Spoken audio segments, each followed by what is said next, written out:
Our hostages are not lost. We won't sit around and hope they're found.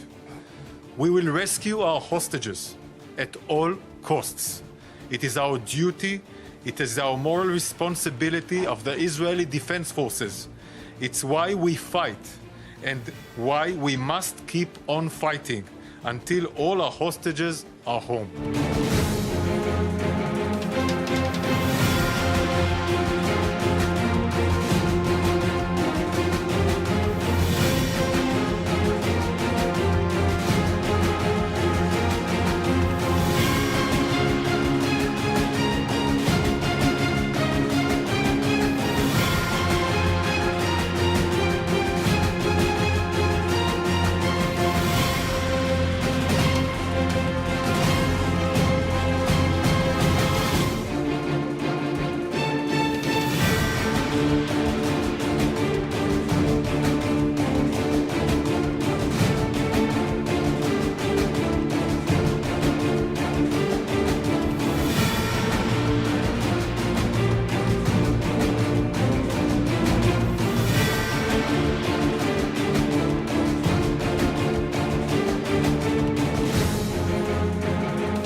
It's a glimpse of hope and humanity in the middle of the darkness of war.